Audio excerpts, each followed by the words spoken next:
Labour থামা সালা labour থামা বাবা লেবার থাম চলো যে এই জায়গাটা একটু উঁচু করে দে, এইখান থেকে এটাটা জলটা নেমে চলে যাবে। ওরা বলছে যে আমরা একটুকু উঁচু করতে পারবো না। তো ধর্মরাজ বলে যে ভাই তোদেরকে বলছি না, আমরা কন্ট্রাক্টরকে বলছি। কন্ট্রাক্টর কাজ করছে, এর আগে কন্ট্রাক্টর বলেছিল যে আমরা উঁচু করে দেবো, জল বাঁধবে না। তোরা বলছে যে না আমরা করবো না। ধর্মরাজ বলছে ভাই তোকে তো বলছি না, আমরা কন্ট্রাক্টরকে বলছি। ও এসে একজন এসে ওর গলা ধরে মারতে লাগলো। এবার আমি আবার বললাম, তো বলছে যে ঢালাইয়ের সময়টা মেকআপ করে দেবো।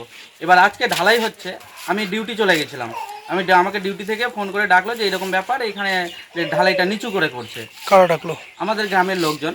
এবার আসলাম, এসে এবার আমি যে যারা লেবার আছে তাদের সঙ্গে তো আমার কোনো গল্প নেই, ওদেরকে মুন্সি বা ঠিকাদার যেভাবে নির্দেশ দিবে সেভাবেই কাজ করবে। তো আমি ওদের কোনো কিছু না বলে আমি যে মুন্সি স্বপন মণ্ডল আছে, স্বপনদাকে আমি বললাম কী ব্যাপার, তুমি যে বললে যে ঢালাই এটা মেকআপ করে দেবো, তাহলে ঢালাই মেকআপটা করলে না কেন?